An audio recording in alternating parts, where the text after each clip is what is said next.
Hello and welcome back to my channel, everyone. It's good to have you here. I figured I was going to do something a little bit different than what I normally do. See, normally I do like gameplay videos or like memes and stuff like that, but I figured I would actually do a legitimate review on a game. So, I don't really have a lot of skills in this area, so I've not really done anything like this before, so it's going to be a little bit of a learning experience, but hey, let's see where this goes. Alright, well, let's go ahead and delve into the tomb and let's take a look at Hellish Quart. So when you start the game, you're going to come to a home screen and you're going to have a variety of options. You're going to have story mode, fight mode, remote play, training, options, credits, and etc. And to play like the normal like mode, like the dueling, like what you're really playing the game for, there is a story mode, and I haven't really played much of it myself. So I'm not going to get into the story mode because I don't want to have any potential spoilers, and I really don't know much about the full story, so I don't want to get into it.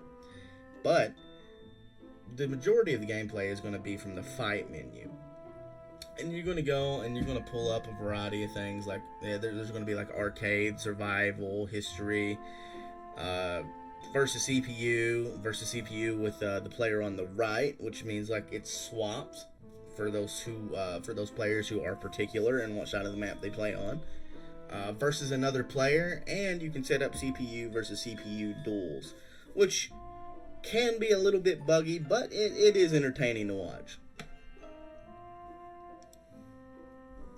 So with arcade in particular, uh, during the duels, you're going to learn the backstory and the history of each fighter. And for survival, it's going to be like a kind of like gauntlet type mode where you're just going to keep fighting and fighting and fighting. For history buff, it's going to be in basically survival, but every time you duel, each time you win, you get a tiny history lesson, which I'll admit is a pretty cool mode. Like for people, anyone who's like a history buff, or anybody who likes that old like medieval, Renaissance type history, that's for you. You're gonna really like that. Then all the regular versus modes where you got versus CPU on the right, like where you swap and all that good stuff. And then you're going to come to another screen. When you click on the mode that you want, you want to come to another screen that's going to have a variety of modes, right? And you're going to have sharp, which is like with real weapons. You're going to have wooden, which is like with training weapons. You're going to have HEMA weapons, and you're going to have synthetic weapons, which are like foam, plastic, kind of like deals. But I always just click sharp because I like the actual sword fighting. And then you're gonna, when you click on whatever mode that you want, it comes to this other screen where there's this thing called a double, is where two players hit each other at the same time. And this lets you choose how the game registers it. You can choose to where both players get a point when you hit a double, where neither player hits a point where you get a double, and where the player who initiates the attack first gets the point when you get a double. I always either do I always either do like where neither player gets a point or where the initiating player gets the point. I always do one of those two personally because it makes the match a little more entertaining. It draws it out a little bit more. I feel like the first one, like if you just keep racking up doubles and getting points and points and points, the matches are already short. So it tends to make it shorter, and it's not a real indication on who won the duel, in my particular opinion. But hey, if that's what you want to do, you can do it. And then you'll get to the player selection screen where you pick your character. Now, admittedly, there's not a lot of characters to pick from. I mean, there's a decent few characters to pick from. There are 14 current characters you can choose from, with 4 more being added at a later date. Those are the ones that are grayed out. But as I was saying, there's not like a giant selection of characters, but there's a decent enough select. Now, this game is in early access. It's not a finished product, so you're going to have some bugs. There's not going to be a huge selection of things to do at this particular time, but with time, there will be more characters added. And when you click on a character, There's also a variety of costumes and stuff that you can flip through for each of the characters. And notice how each of the characters have different weapons, and that's going to lend into wildly different statistics, like different fighting styles, different ranges, how physical the opponent can be. Like if you got a real long, thin weapon, your strikes aren't really going to have as much stopping power as somebody with a giant long sword or an axe. But in contrast, your strikes are going to be quicker and you're going to have an easier time getting through somebody's guard. So it's really kind of a take and give. You're going to come to, when you pick your characters and your opponent, you're going to come to the arena selection screen. And they actually do have a pretty decent selection of arenas. I would say their arena selection is stronger than their character selection, in my personal opinion. And there's some really like atmospheric arenas here. Like some of these arenas are really well built. They're really good looking for like the background. Of course, you got the question mark up the top here. You got the random mode. You can just randomly pick an arena.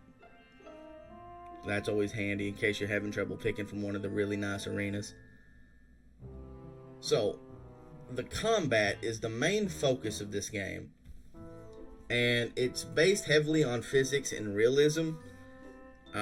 Which means that the combat's going to feel real, like, it's going to feel like, not heavy, I don't think heavy is the right word. It's going to feel impactful. Because quite literally, most duels will end with one strike. Now, there are glancing blows, like on limbs and stuff like that. You can, like, glance off of somebody's arm or glance off of somebody's leg and wound them.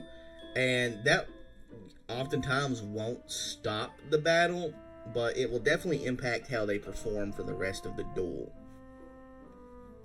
Now, admittedly, as cool as it is, like sometimes the physics are wonky. Sometimes it don't quite work right. Like you'll brush your blade against somebody and it won't really register. Other times slight taps will like absolutely obliterate somebody. And because it's physics based and a little wonky, you'll never quite know which attack will actually like end the match.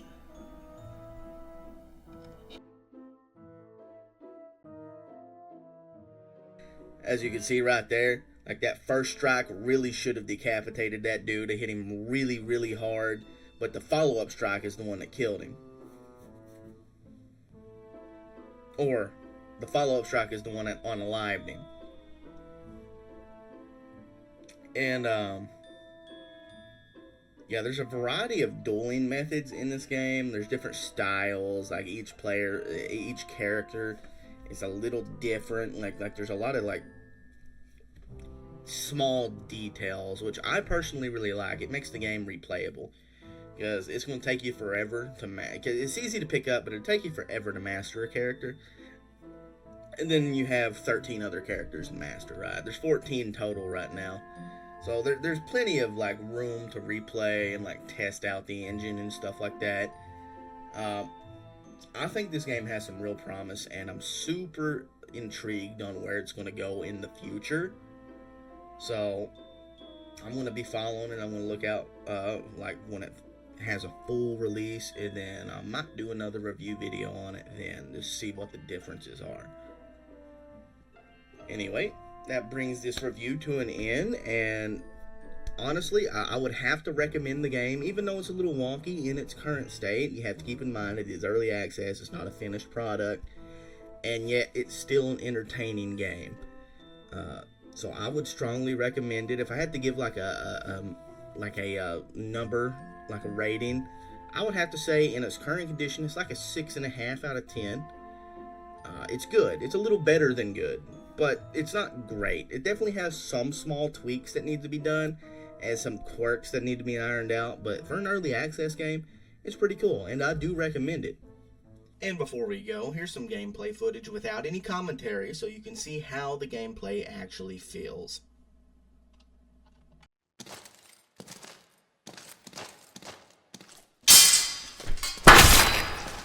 今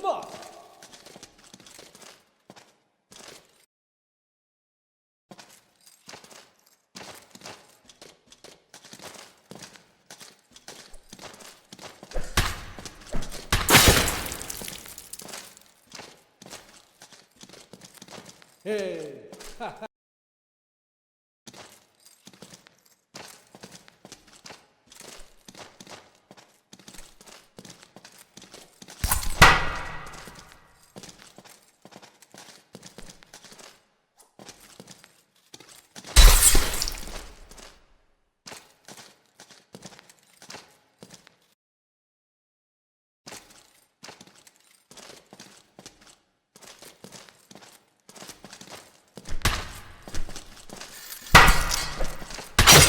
Hey.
So anyway, I'm bringing this review to a close, and I'm glad you guys got to see this video, and I hope it turned out well, and I hope you come back to watch another.